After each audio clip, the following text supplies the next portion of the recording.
En la sesión de hoy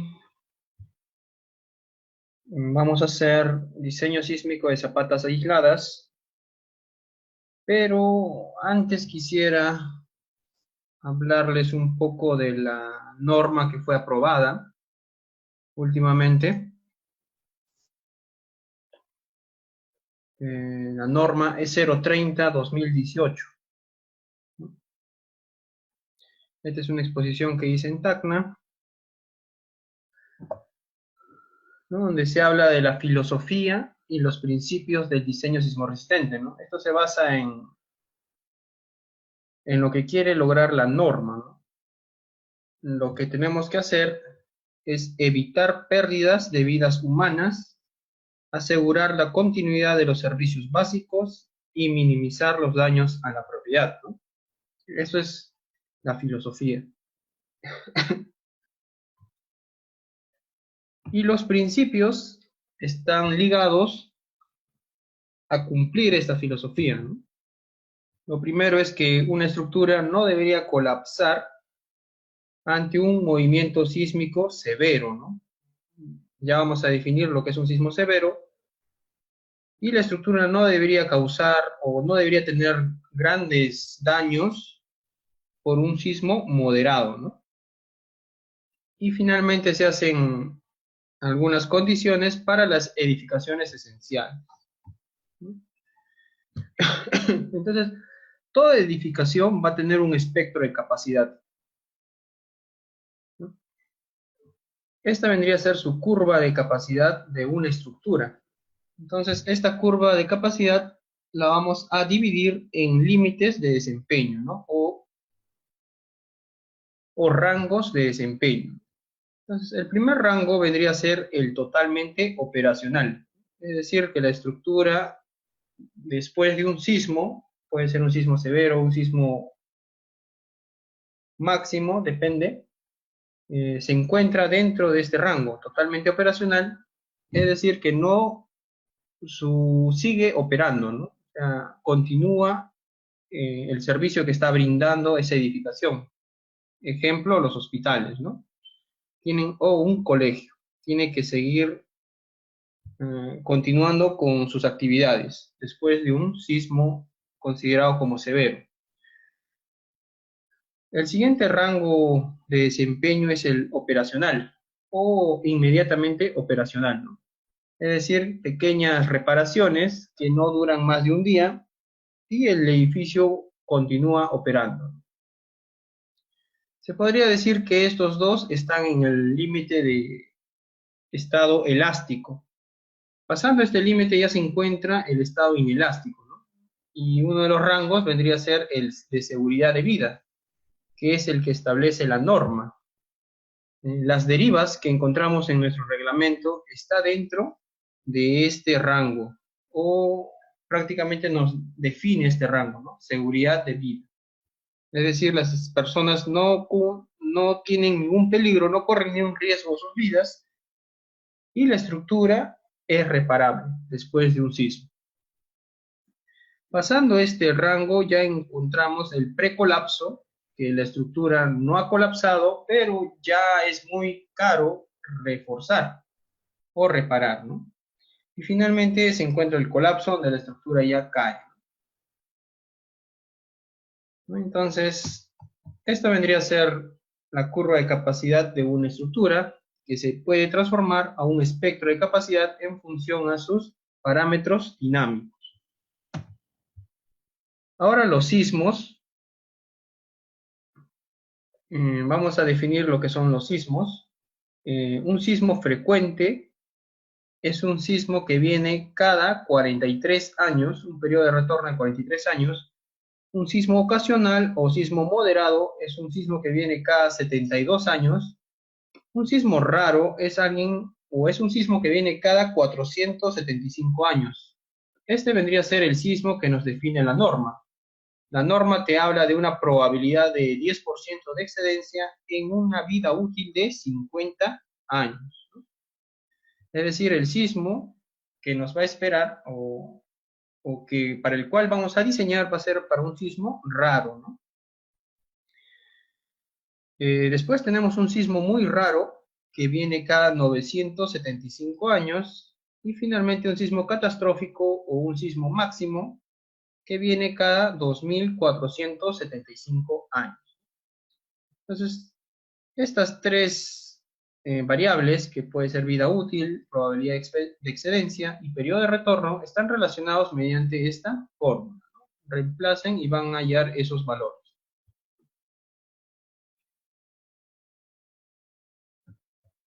¿No? Entonces, cada sismo de los que hemos nombrado lo vamos a tener en forma de un espectro de demanda, ¿no? Este vendría a ser un espectro de demanda que relaciona el desplazamiento espectral y la aceleración espectral.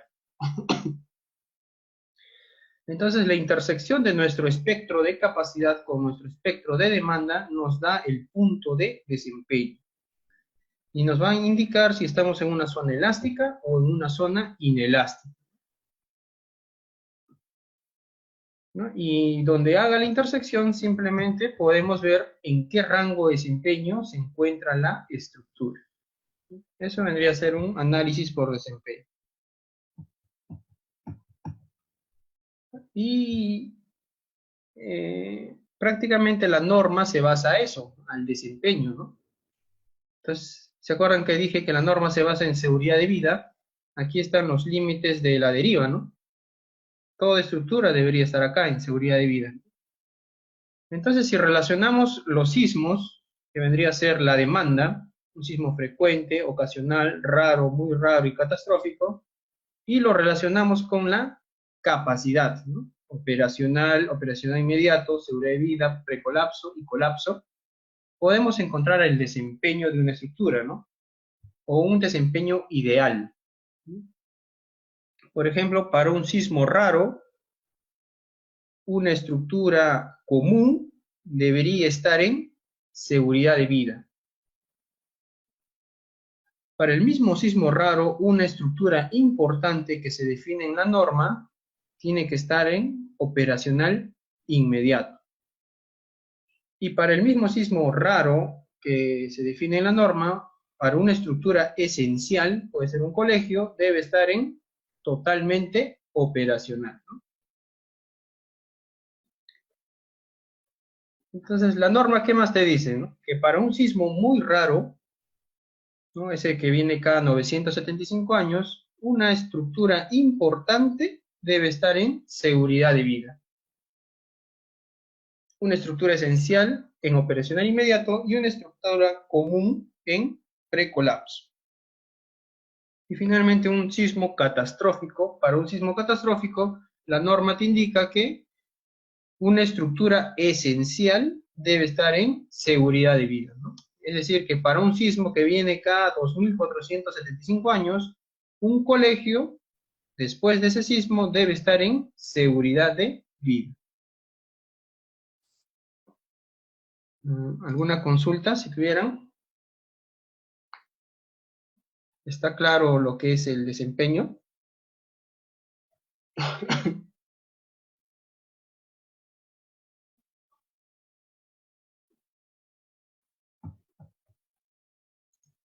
Bien. Bueno, acá vemos la nomenclatura que usa.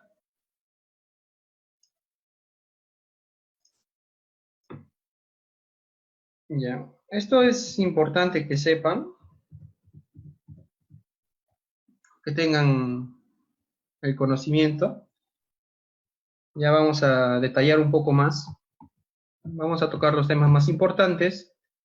Ya sabemos la estructura, ¿no? Que debe tener una concepción estructural sismorresistente.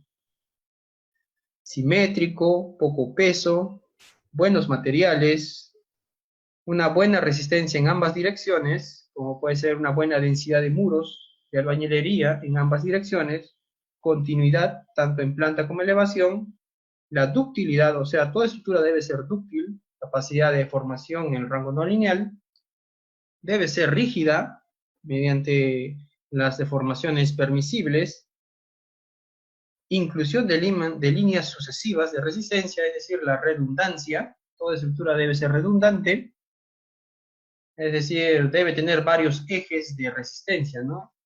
Y rigidez. A ver, y buena práctica constructiva. Y debemos considerar las condiciones locales, ¿no? Como son los efectos de licuación de suelos, ¿no? Podemos ver acá la discontinuidad por piso blando, ¿no?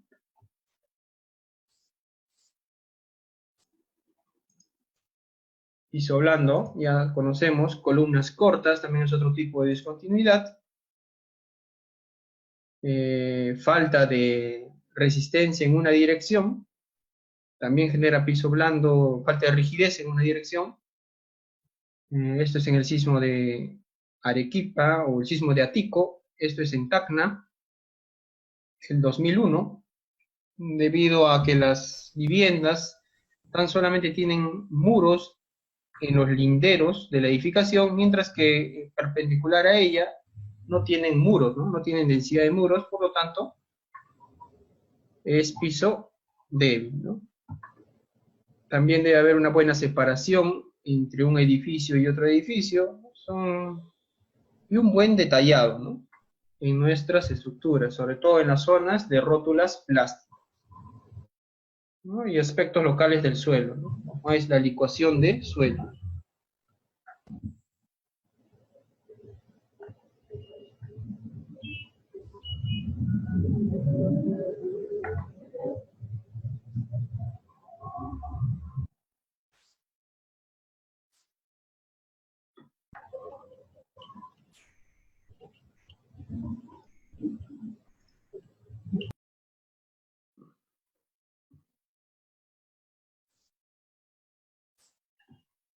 Bien. Otras consideraciones que debemos tener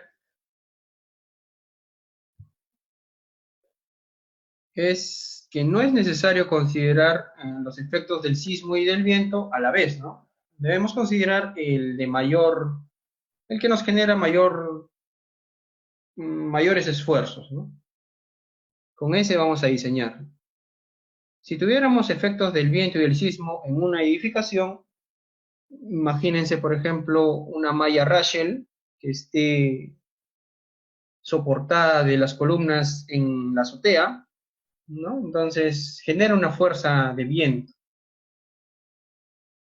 a la edificación, ¿no? Entonces tendrías que hacer el análisis por viento, esas fuerzas de viento, y el análisis por sismo, ¿no? Y la combinación que mayores esfuerzos te produzca es la que vas a diseñar. También debemos considerar el efecto de los tabiques, ¿no? Cuando un tabique está aislado, tan solo se considera la carga y debemos diseñarlo para cargas perpendiculares a su plano, ¿no?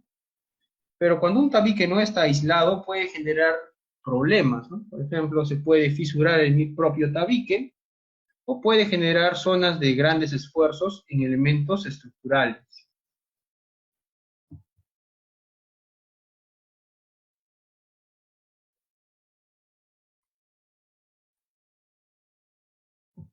¿no? También debemos presentar un proyecto con con algunas información de nuestra memoria de cálculo, ¿no? Como es el sistema estructural en cada dirección, el periodo fundamental en cada dirección, los parámetros que necesitamos para definir nuestro espectro, la fuerza cortante en la base, el desplazamiento del último nivel y el máxima distorsión de entrepiso, ¿no? Bueno, en este caso el máximo desplazamiento relativo de entrepiso. Y la ubicación de estaciones acelerométricas si lo requiere. Algunos parámetros que se colocan, típicos. Ahora hablemos del peligro sísmico. Ya sabemos que nuestro Perú se divide en 4 zonas sísmicas, ¿no? Pero esta fracción de la aceleración, que significa Z, acá nos dice que eh, es la aceleración máxima que va a tener un 10% de excedencia en 50 años, ¿no? Es lo que le expliqué. Esto quiere decir un sismo que viene cada 475 años. Entonces, estos numeritos que ven acá, estas fracciones de la aceleración de la gravedad, provino de un peligro sísmico, de un estudio de peligro sísmico. Entonces, se hace un estudio de peligro sísmico donde necesitamos las fuentes sismogénicas, ¿no? Esto está tomado de la tesis de Carlos Gamarra y de su asesor Zenón Aguilar, ¿no? Nuestro Perú se divide en 20 fuentes sismogénicas. Cada fuente sismogénica representa sismicidad en esa zona, ¿no? Y más o menos una agrupación de ciertas características de sismos, ¿no? Se han agrupado y han obtenido 20 fuentes sismogénicas. Cada fuente sismogénica va a tener una longitud, una latitud y una profundidad. Entonces, por ejemplo, para Lima, usamos 3 fuentes sismogénicas. La fuente 3, 8 y 15. ¿No? Y cada fuente va a tener sus parámetros. Un parámetro de momento mínimo, momento máximo o magnitud de momento, un parámetro beta y lambda sub 0, ¿no? Donde MW vendría a ser la magnitud de momento, ¿no? O sea, la máxima cantidad de energía liberada que vamos a considerar en un sismo. También necesitamos las leyes de atenuación, que es la manera de cómo se atenúan los sismos a través del área y la profundidad. Y también va a depender del tipo de fuente que utilicemos, ¿no? Y finalmente se utiliza la evaluación del peligro sísmico mediante el programa CRISIS. Mediante este programa se puede determinar el mapa de peligro sísmico para una zona en estudio, ¿no? En este caso para la ciudad de Lima, podemos determinar cuánto es la aceleración y cuánto va a variar, ¿no? A través de toda la zona de Lima para un periodo de retorno de 475 años. Mediante este programita podemos obtener el espectro de peligro uniforme, ¿no? Es decir, es como obtener un espectro de aceleraciones para una aceleración constante en la base, ¿no? En este caso, para 448.45 centímetros por segundo al cuadrado, ¿no? Aproximadamente este numerito es 0.45 de G.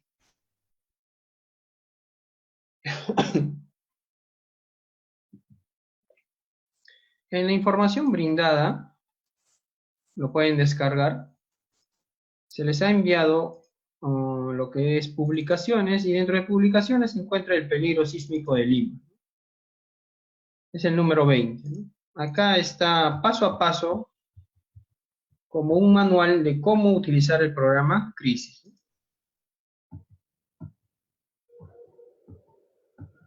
¿no? Si desean, les puedo enviar el programa y lo pueden utilizar, ¿no? O lo pueden descargar de la página, ponen CRISIS. Es una página, es un programa creado por el doctor Mario Ordaz de México, de la UNAM, ¿no?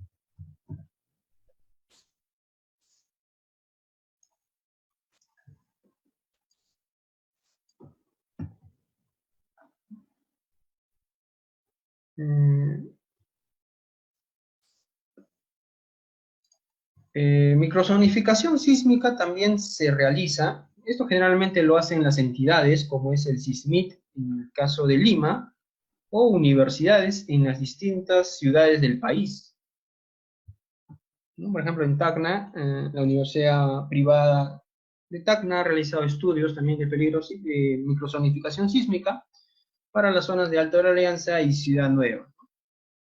El SISMIT ha realizado prácticamente en todos los distritos de Lima.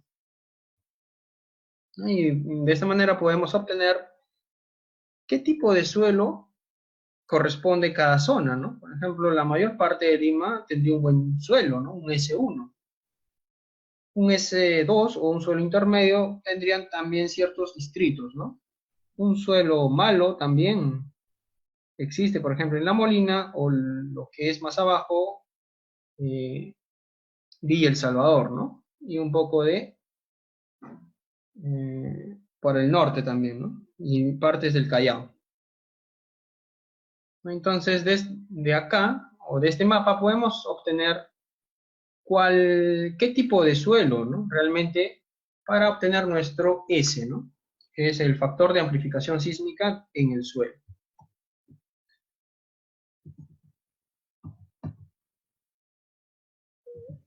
Podemos guiarnos de mapas que ya están realizados por las entidades o tenemos que hacer simplemente nuestro estudio, ¿no? Nuestro estudio de microzonificación sísmica mediante ensayos de refracción sísmica, ¿no? Como es mediante, puede ser ensayos de microzonificación sísmica o microtremors, ¿no? O microtrepidaciones. Y mediante estos ensayos encontramos la velocidad de onda de corte en cada estrato del suelo, ¿no? El BS. Y entonces, mediante la velocidad de onda de corte podemos determinar a qué tipo de material es en ese estrato, ¿no? Puede ser una roca dura, un suelo rígido, un suelo intermedio, por ejemplo, que tiene velocidades entre 180 y 500 metros por segundo, o un suelo blando. Ya va a depender. Y mediante este cuadrito se hace primeramente un promedio de la velocidad de onda de corte mediante estas fórmulas y lo reemplazamos acá, ¿no?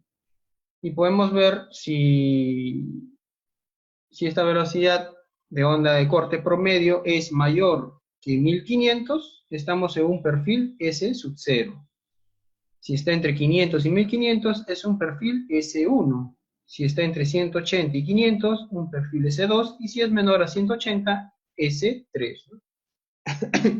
Entonces, para determinar nuestro parámetro S, necesitamos de hacer un estudio de microzonificación, ¿no? Mediante ensayos de refracción sísmica. Entonces, una vez que ya, o guiarnos de mapas, ¿no? De mapas de estudios de microzonificación sísmica realizados por el SISMIT o una entidad como puede ser una universidad. O en tesis también, ¿no? Entonces, una vez que ya determinemos nuestro S, simplemente si determinamos a qué tipo de estrato o qué tipo de suelo pertenecemos, puede ser S0, S1, S2 o S3, y mediante la zonificación donde nos encontremos, obtenemos el factor S, ¿no? Que es el factor de amplificación sísmica en el suelo. Y también nos sirve el tipo de suelo para determinar los parámetros TP y TL, ¿no? Que vamos a explicar más adelante.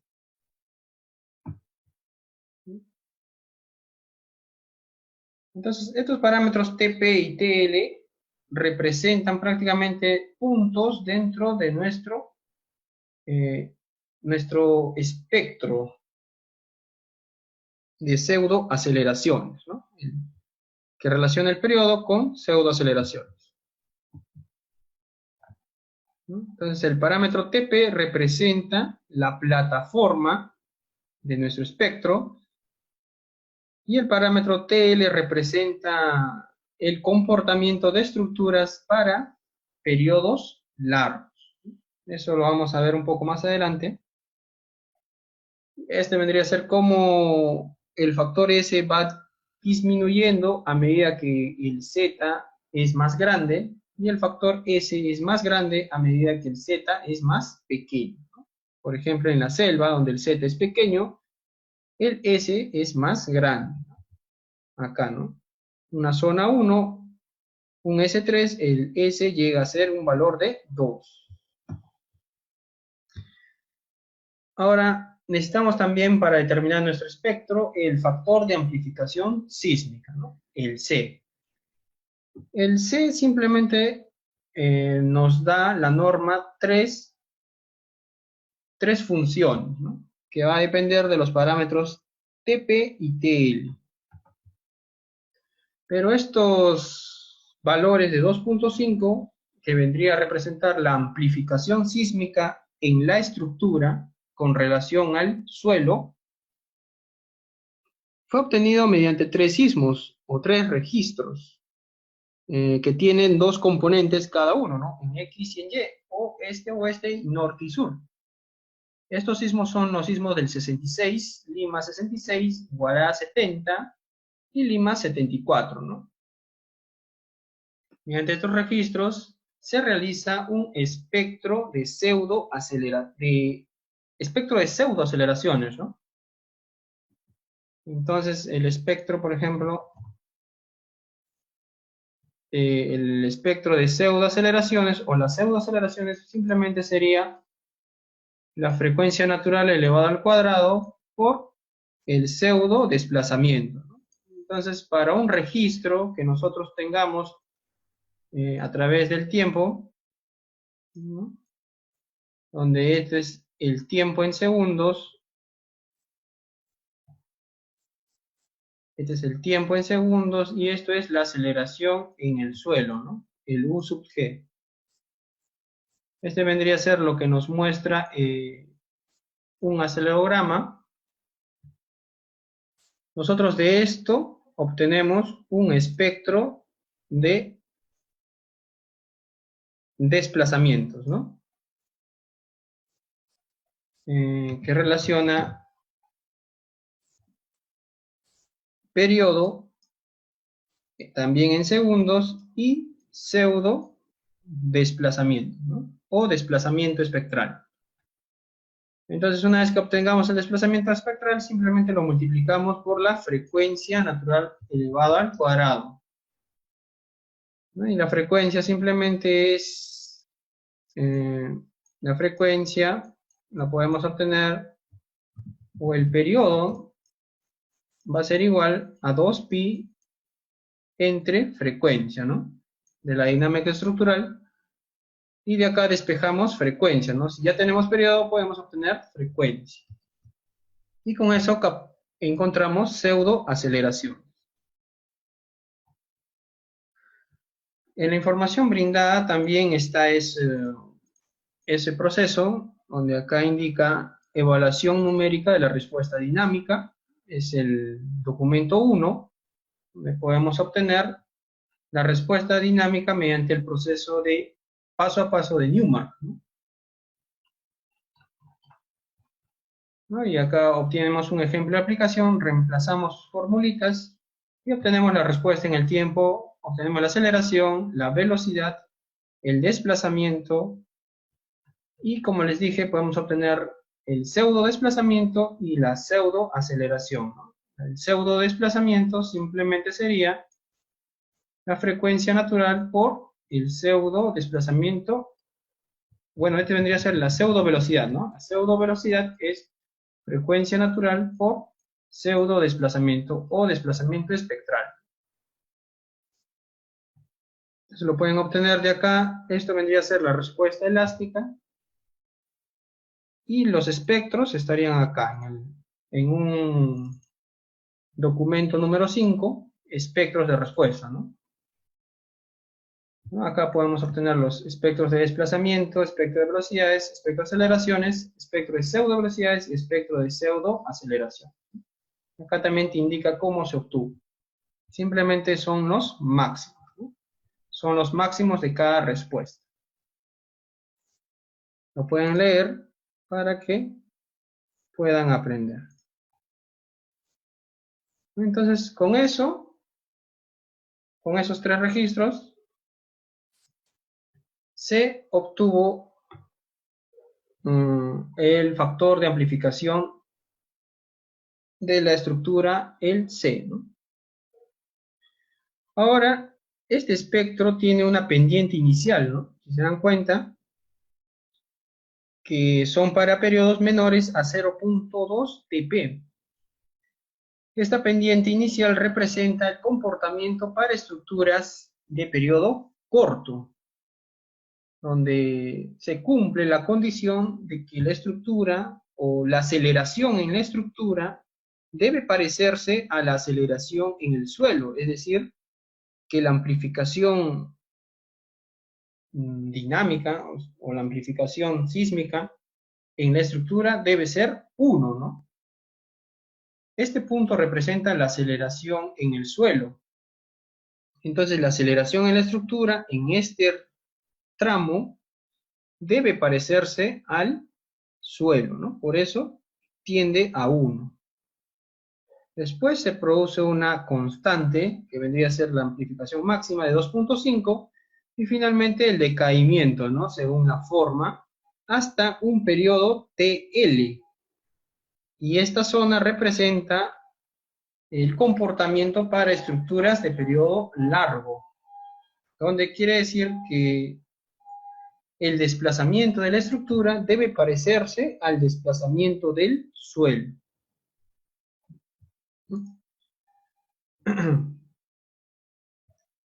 Después nos habla de factores usos, ya sabemos, los hospitales, colegios son categorías esenciales, los estadios, los coliseos son categorías importantes, y finalmente las categorías comunes son las viviendas y oficinas, ¿no? Lo que se añadió acá a la norma del 2018 son las estaciones, ¿no? Estaciones ferroviarias, por el problema que hubo en el tren eléctrico, ¿no? En Lima, la línea 2, que no estaba definido como una edificación esencial. Simplemente lo consideraron como una edificación importante, lo cual es incorrecto, ¿no? Ahora ya se corrigió ese pequeño detalle.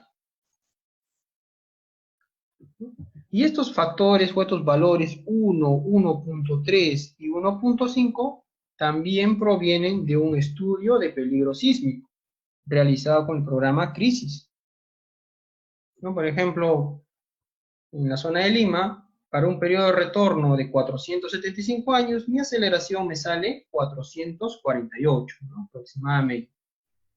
Aproximadamente este número es 0.45 de G. Pero para un periodo de retorno de 975 años, me sale un valor de 547. Este número es aproximadamente 1.24 de este valor, ¿no? Entonces la norma le coloca para un periodo de retorno de 975 años, considera el factor 1.3, ¿no? Por eso la norma te dice que para edificaciones importantes a tu espectro debes multiplicarlo por 1.3, a tu aceleración máxima, ¿no? Lo tienes que multiplicar por 1.3. ¿Y se acuerdan al inicio de que les hablé?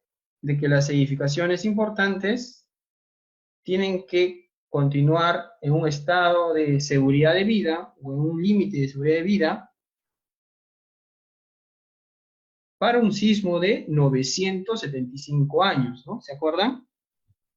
Eso quiere decir ese valor, ¿no? Para un sismo de 975 años, ya no le vas a colocar 0.45 de G, le tienes que colocar 0.45 de G multiplicado por 1.3. ¿No? Y para un periodo de retorno de 2475 años, ¿no? Quiere decir, me sale una aceleración de 691, ¿no? Eso es aproximadamente multiplicar este valor de 448 por 1.5, ¿no? Entonces, la norma también te indicaba que para estructuras esenciales, para un sismo de 2475 años, la estructura debe permanecer en seguridad de vida, ¿no? Eso te decía al inicio.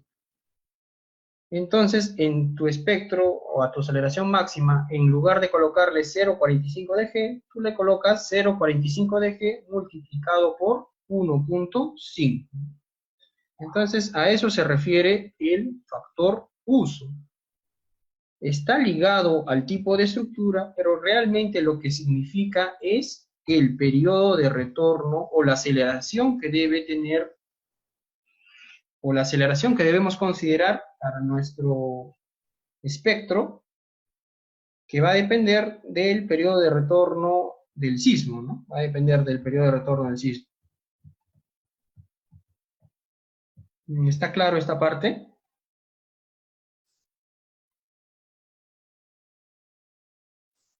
¿Tendrán alguna duda?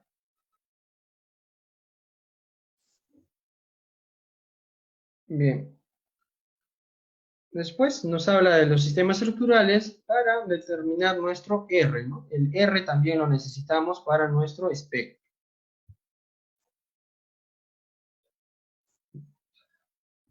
Entonces, el R va a depender de tres cosas, ¿no? El R realmente depende de la sobreresistencia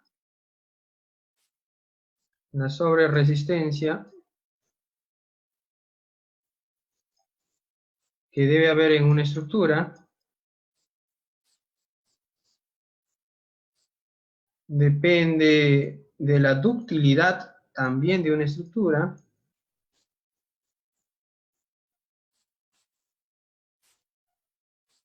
y depende de la redundancia,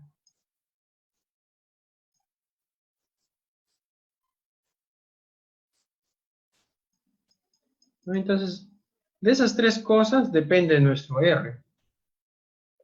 Entonces, los valores del R que encontramos en la norma, ¿no? Estos valores R,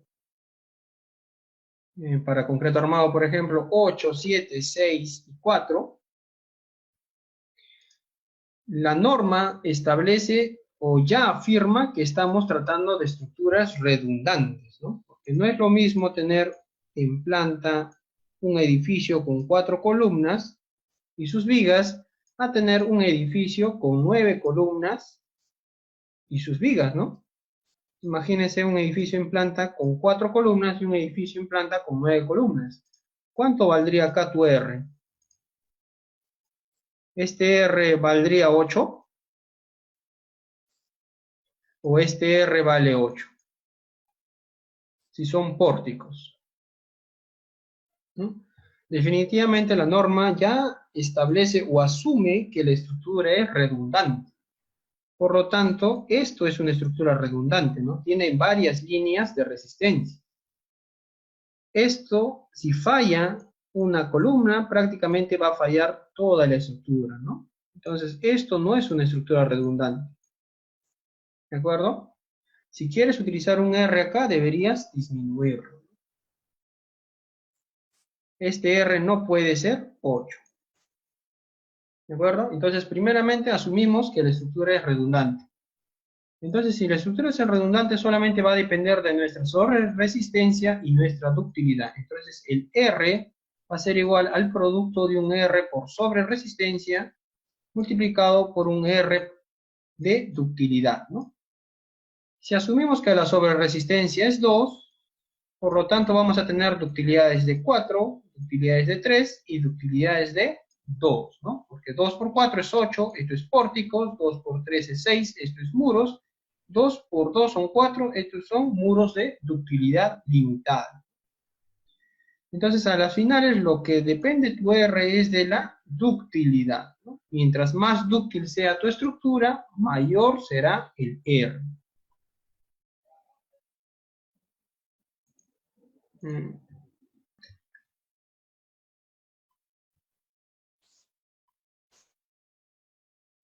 Entonces, esto vendría a ser la representación de cómo utilizamos nuestro R.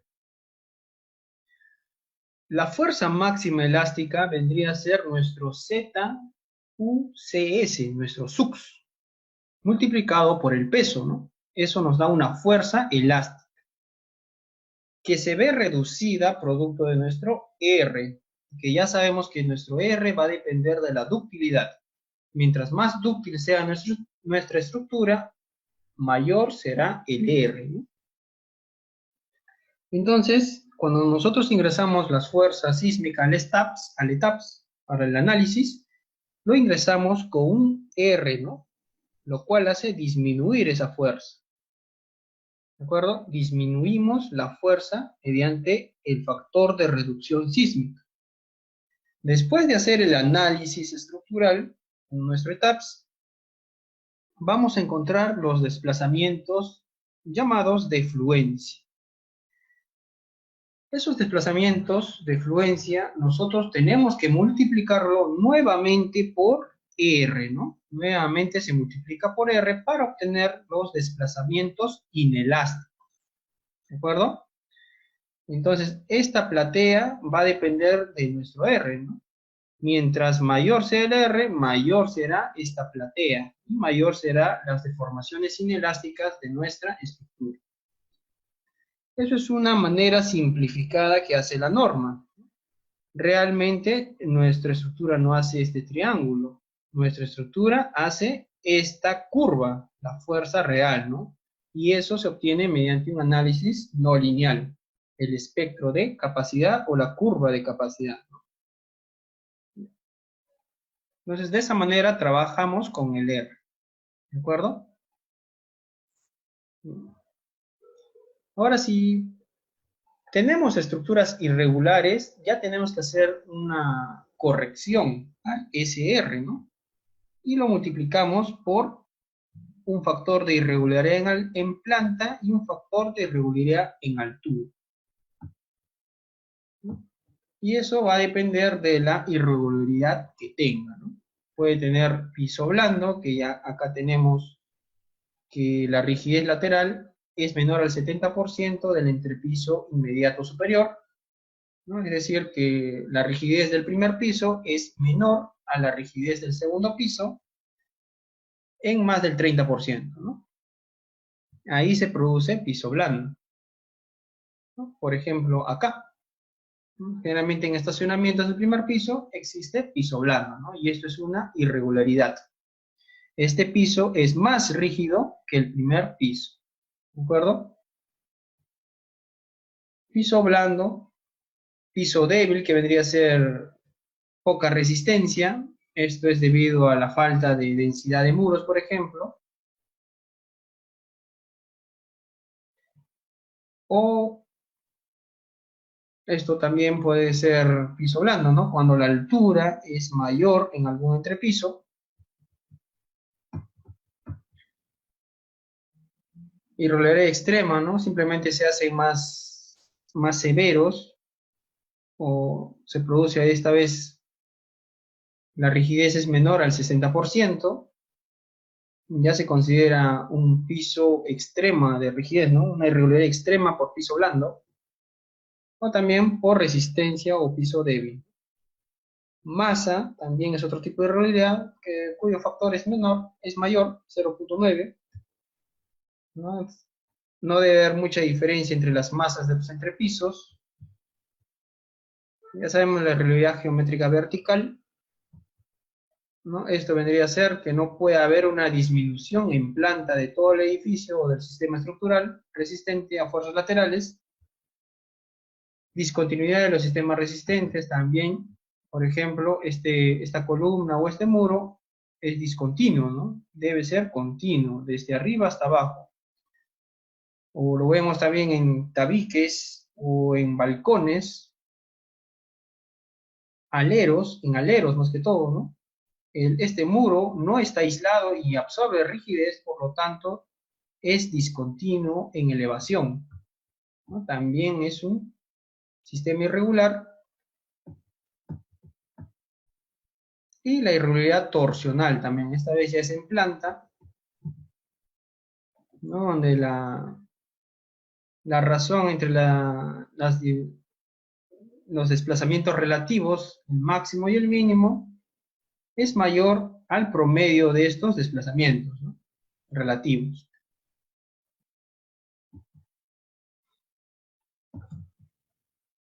Irregularidad torsional extrema, esquinas entrantes también. Hay que revisar que no tengan esquinas entrantes. Esta es una manera de revisar, ¿no? Este lado entre este lado debe ser mayor al 20%. Si eso es mayor al 20%, ya es una estructura irregular, pero tiene que ser irregular en ambas direcciones, ¿no? Para considerar esquina entrante. Estos son otros dos casos que se puede evaluar la irregularidad. Discontinuidad del diafragma y sistemas no paralelos, ¿no? En este caso, por ejemplo, acá se hizo una discontinuidad del diafragma, se hace una zona débil, o cuando hay muchas aberturas también, ¿no? Y finalmente, sistemas no paralelos, ¿no? Si estos elementos absorben más del 10% del cortante en la base, entonces es una estructura irregular. También existen restricciones. Cierto tipo de edificaciones no pueden tener irregularidades, como son las categorías A1 y A2. No se permiten irregularidades en zonas sísmicas. En tipos B sí puede tener, pero no se permiten irregularidades extremas. Y tipos C sí pueden tener irregularidades extremas. Los sistemas de transferencia también te da un límite del 25%, ¿no? Que son sistemas losas bien rígidas. Por ejemplo, los muros de utilidad limitada descansan sobre estas vigas, ¿no? Entonces, eso es un sistema de transferencia, lo cual no es recomendable. Y finalmente se halla un factor R, que es el R inicial por los factores de irregularidad, ¿no? También nos habla un poco del aislamiento sísmico, ya en la norma es 031, pero eso está en propuesta. En la información brindada también se les ha dado las normas, lo que es la norma E031 de aislamiento sísmico, que está en proyecto de norma de aislamiento sísmico, y la pueden leer para que vean, ¿no?, de qué se trata. ¿De acuerdo?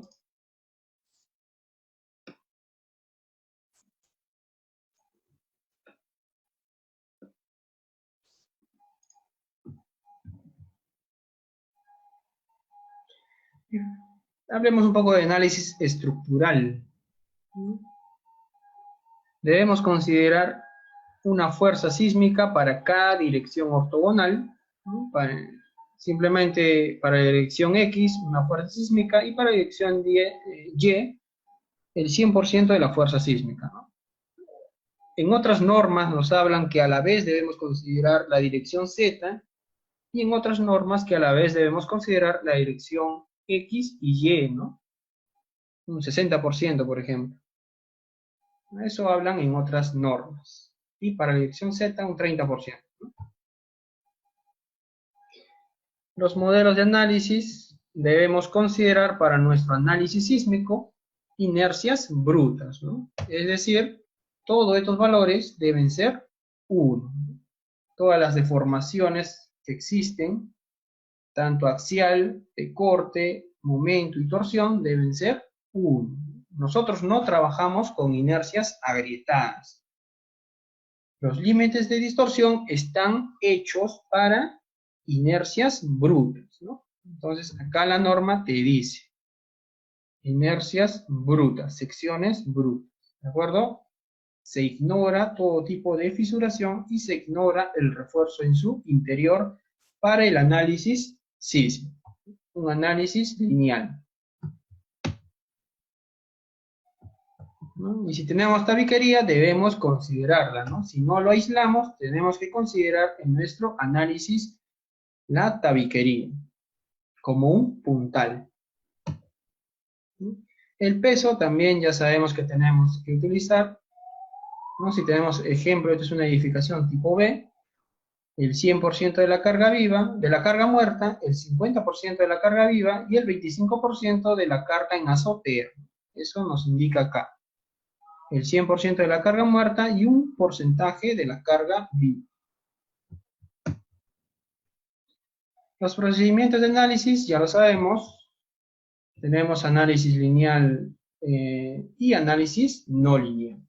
Análisis lineal tenemos estático y dinámico, y no lineal también estático y dinámico. El análisis estático simplemente son fuerzas en el centro de masas con una excentricidad dada, ¿no?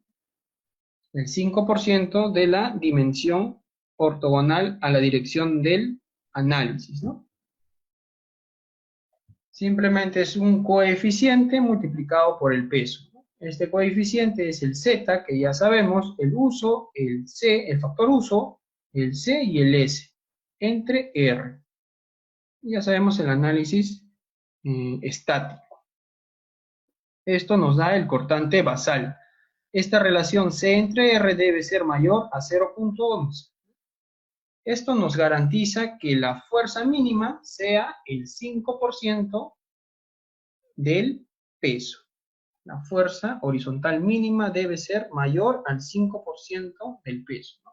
Y para que sea mayor al 5%, C entre R debe ser mayor que 0.11. ¿No? Esa fuerza o el cortante en la base lo vamos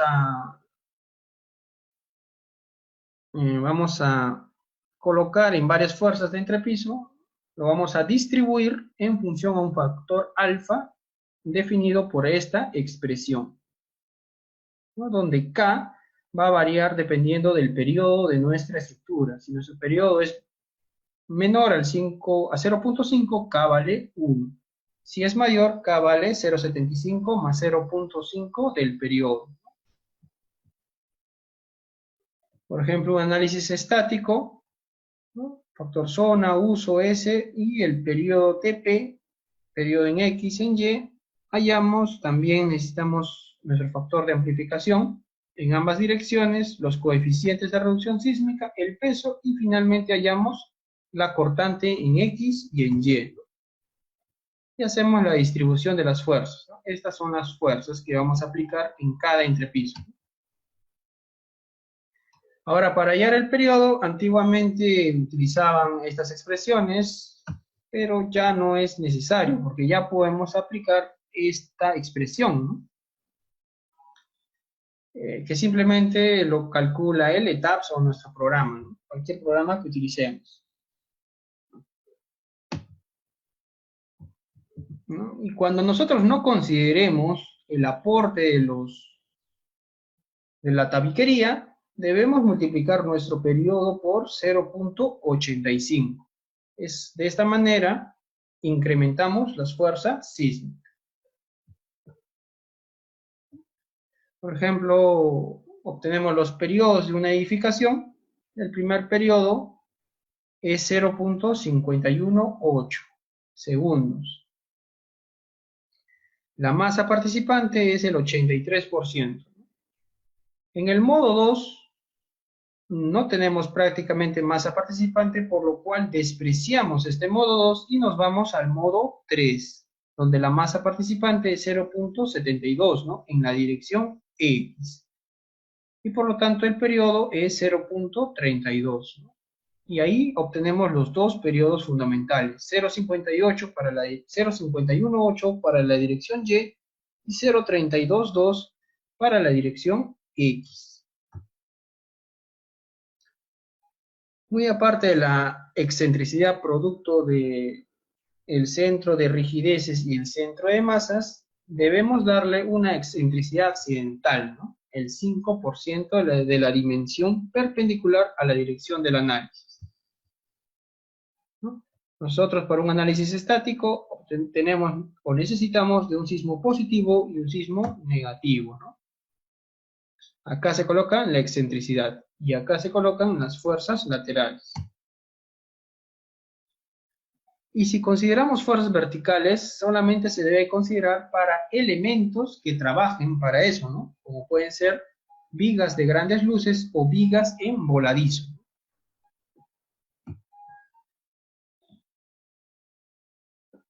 Y el análisis dinámico modal espectral, que es el que más utilizamos y se basa en modos de vibración, ¿no? Los modos de vibración. En este análisis también la rigidez es constante y el amortiguamiento también, ¿no?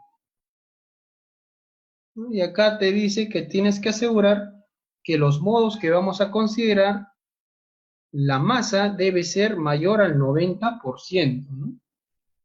Por ejemplo, acá consideramos 12 modos de vibración y en el modo 7 ya suma el 93% de la masa total, mientras que en la dirección Y suma en el modo 4. más del 90%. Entonces nosotros podemos considerar tan solo 7 modos. No es necesario considerar los 12 modos.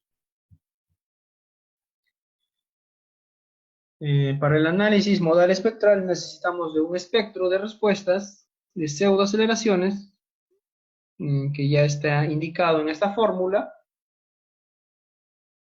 donde te indica que si vas a utilizar en la dirección Z, debes utilizar para periodos menores a 0.tp este valor, ¿no? Que te va a representar el comportamiento de estructuras de periodo corto. Que la aceleración de la estructura debe parecerse a la aceleración del suelo, ¿no? También podemos seguir utilizando los espectros que definimos en el ETAPS, ¿no? Y no se olviden, nunca se olviden de hacer clic en este botón, ¿no? Convertir a usuario definido, para que te aparezca esta ventanita, ¿no?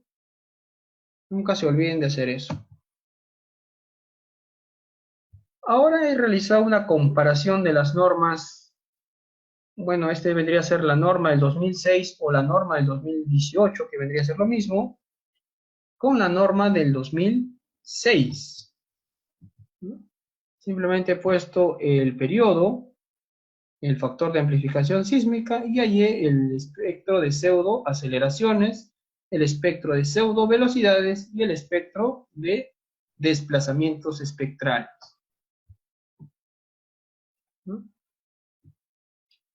Y como pueden ver, la norma del 2006, la que tan solamente tenía dos funciones, es el color verde, ¿no? Uniforme hasta acá y luego baja, ¿no? Constante y luego desciende con una parábola. Mientras que la norma del 2018 también es constante inicialmente y después tiene una caída hasta el periodo TL y luego vuelve a caer, ¿no? Otra función. Y para sismo vertical se utiliza para periodos menores a 0.tp esta línea recta, ¿no? Esa línea recta. Esto lo vamos a comparar también con un sismo, el sismo de Lima de 1966, ¿no? Este vendría a ser su espectro de pseudoaceleraciones, ¿de acuerdo? Entonces, ¿a quién se parecerá más?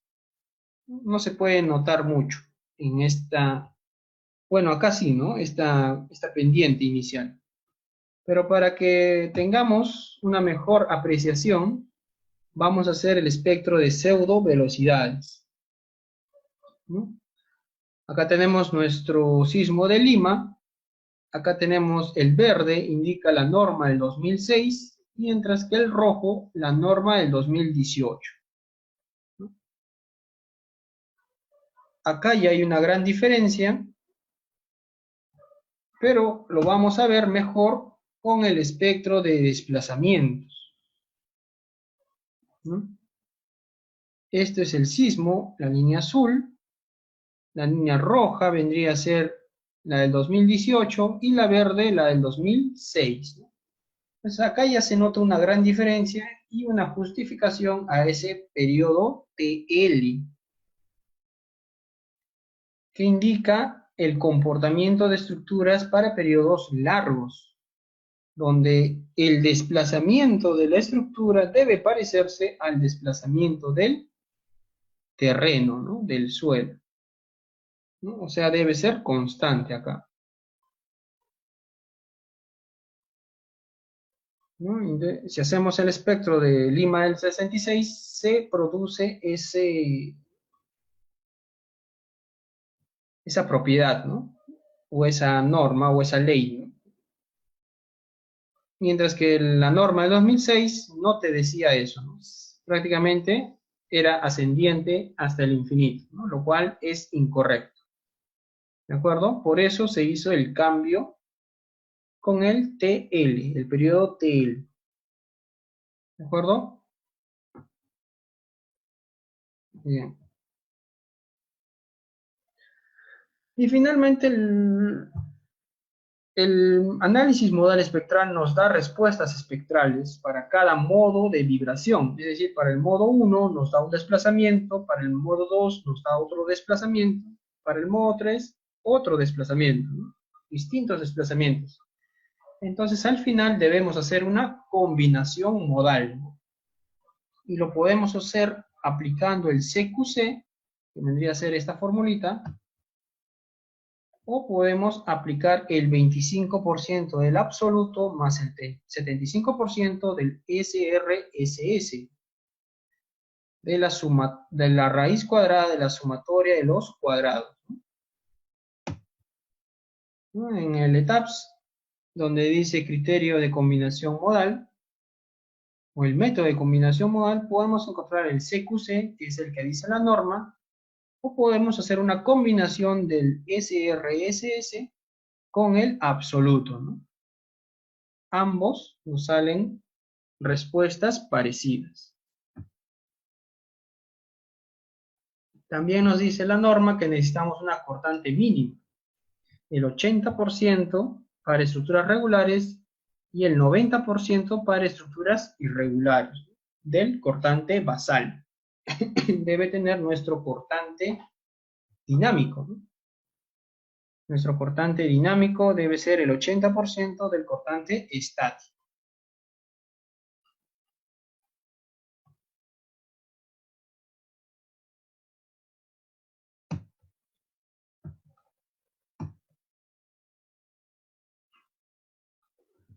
En nuestro análisis nos sale un cortante en la base, el 80%, y el dinámico nos sale menor al 80%, por lo tanto se debe aplicar factores de amplificación del sismo, ¿no? Ese factor lo colocamos cuando hemos definido nuestra fuerza sísmica dinámica. Y otro tipo de análisis estructural es el análisis tiempo-historia, o análisis dinámico, tiempo-historia. Este análisis se realiza en análisis no lineales. En análisis lineal no es necesario realizar este análisis, ¿no? Esto se hace un análisis dinámico no lineal, donde necesitamos una serie de registros para obtener la curva de capacidad dinámica, ¿no?, de nuestra estructura. Son varias curvas. Y los registros de aceleración, que va a depender de la estructura, ¿no? Bueno, los registros de aceleración necesitamos como mínimo 3 conjuntos para hacer un análisis dinámico no lineal. Y para un análisis dinámico no lineal necesitamos un modelo de análisis no lineal, ¿no?, que contemple la no linealidad o el comportamiento no lineal de una estructura. Podemos obtener mediante un modelo de rótulas plásticas o un modelo de resortes, ¿no?, o los links, que son 6 resortes en 6 direcciones, o mediante elementos finitos o fibras. Ya depende del modelo que desee. Ejemplo, un pilar, y va a tener una zona no lineal en la base formado por links, ¿no? Bueno, en este caso es un análisis estático no lineal cíclico, donde necesitamos una historia de desplazamientos controlados para obtener los diagramas o las curvas de histéresis, ¿no?, histeréticas. Y mediante la envolvente obtenemos el espectro de capacidad de esa estructura.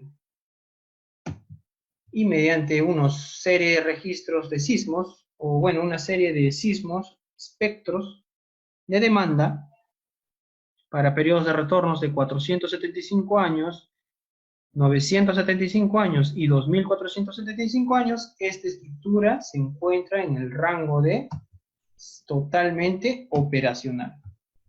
¿De acuerdo? Es un análisis no lineal.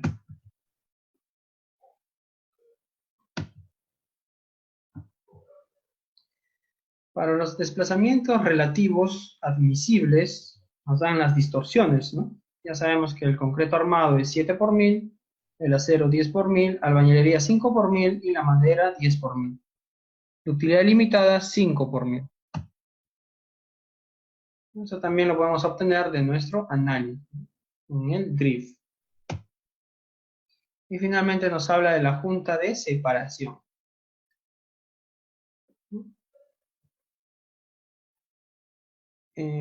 Nos indica que es mayor que los 2/3 de la suma de los desplazamientos máximos de los edificios. Y no puede ser menor que 6 por mil de la altura o 3 centímetros. También nos habla de la redundancia estructural, que si un elemento absorbe más del 30% de la fuerza sísmica, debemos diseñarlo con un 25% extra.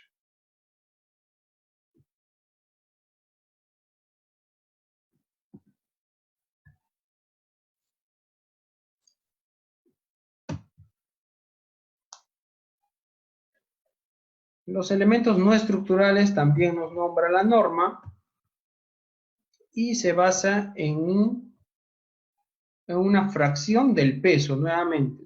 Y esta fracción del peso está relacionada con un coeficiente C1 y una proporción de la aceleración, ¿no? O una proporción de las fuerzas sísmicas de entrepiso. En este caso sería una fuerza del entrepiso dividido entre el peso del entrepiso, multiplicado por un C1 y por el peso del elemento no estructural. Y nos da una tablita de C1. Y esa fuerza debe ser mayor a esta expresión.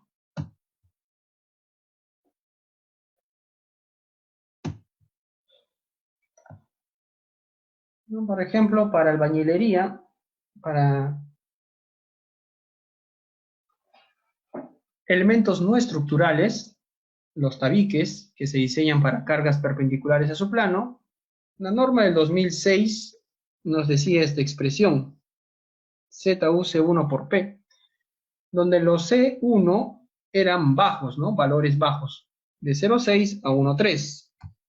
Mientras que el 2016 o el 2018 los valores C1 han aumentado, pero no podemos aplicar en esta fórmula, ¿no? Para la carga distribuida, ¿no?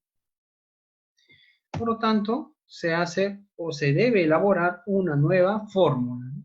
Esta de acá, 0,8, la fuerza del entrepiso entre el peso del entrepiso multiplicado por el C1, el espesor y por el peso específico de la tabiquería. Entonces, si vas a utilizar esta tabla, debes utilizar esta fórmula para tu carga distribuida. Pero si quieres seguir utilizando la del 2006, debes utilizar estos valores. ¿De acuerdo?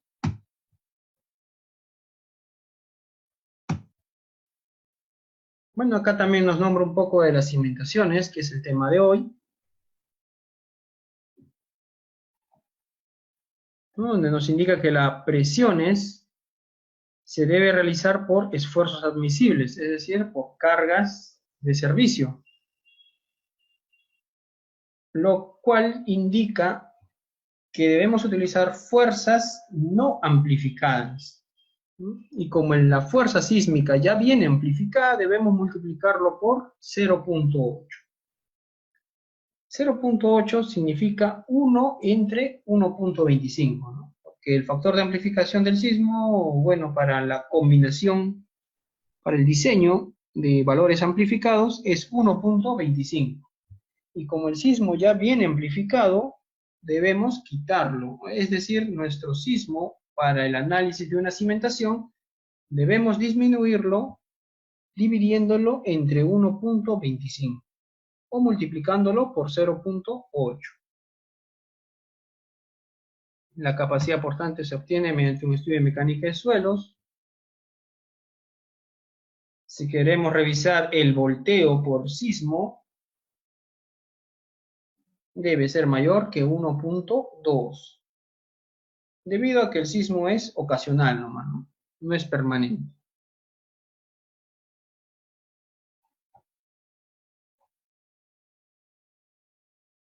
Ahí nos dan otro tipo de recomendaciones. También nos habla de la reparación y el reforzamiento de estructuras y la evaluación estructural, ¿no? Por ejemplo, si tenemos estructuras nuevas o que tienen una resistencia, en este caso nos habla tan solo de resistencia del 100%, nos indica que estamos ante un riesgo estándar, ¿no? Ahora, ese riesgo estándar o el riesgo de una estructura va a ir incrementándose a medida que la resistencia de nuestro edificio disminuye. Si la resistencia de nuestro edificio llega al 67%, ya es el límite para un reforzamiento estructural, ¿no? Es decir, si ya tenemos una resistencia que es menor que el 50% o menor al 70%, ya debemos reforzar nuestra estructura. Ya es obligatorio reforzar la estructura. Pero si tenemos un riesgo o una fuerza sísmica, una resistencia del menor al 33%, ya el riesgo se incrementa 20 veces, lo cual ya es prácticamente en emergencia entre ese edificio, ¿no? El reforzamiento ya es carísimo, por lo que lo recomendable sería demoler.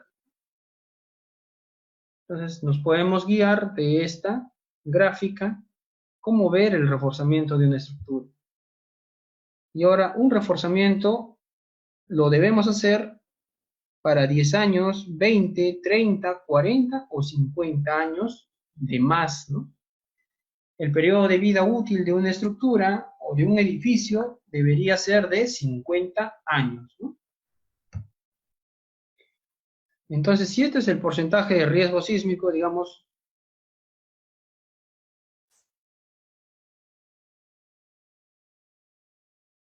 a ver, ¿cómo haríamos un reforzamiento? ¿Casos? A ver, hay una consulta de reforzamiento. Bueno, una manera de reforzar, por ejemplo, si tuviéramos pórticos, ¿no? Digamos, esta configuración. Tenemos pórticos que fueron construidos en el 2000, ¿no? Donde la fuerza sísmica es distinta a la actual. ¿De acuerdo? Entonces hacemos un análisis simple, elástico, lineal elástico, donde aplicamos una fuerza, que va a ser el SUX, ¿no? SUX dividido entre R, ¿no? Por el peso. Entonces, aplicamos nuestro análisis y hallamos los desplazamientos de fluencia. Estos desplazamientos de fluencia lo convertimos en desplazamiento inelástico, ¿no?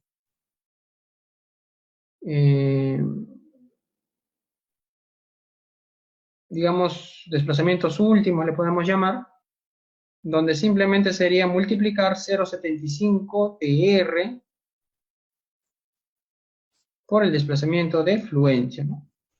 Bueno, desplazamiento relativo dividido entre su altura, ¿no? Para obtener la distorsión. Y si este límite de distorsión, este es mayor al límite de distorsión que indica la norma de 0.007, ¿qué significa? Que este edificio no pasa, ¿no? No pasa. Sus distorsiones son mayores al 7 por 1000. Por lo tanto, no cumple con la norma, ¿no? Y tenemos que reforzar, tenemos que rigidizar.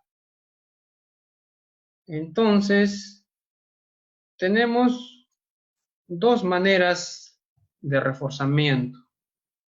Una manera es darle mayor resistencia,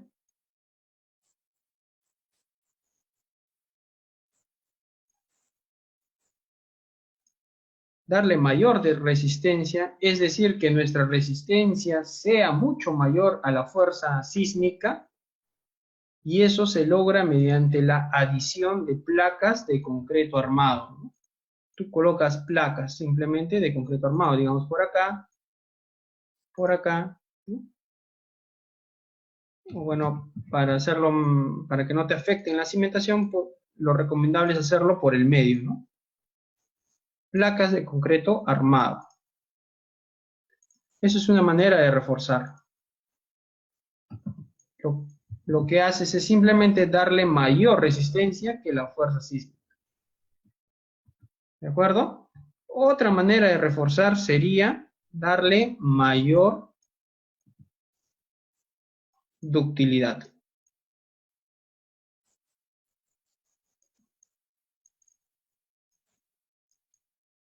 ¿No? Darle mayor ductilidad.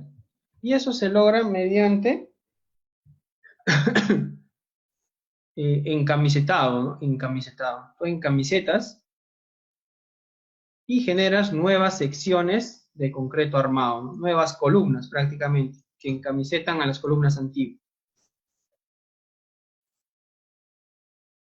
Exacto, entonces tienes que reforzar columnas y tienes que reforzar vigas también.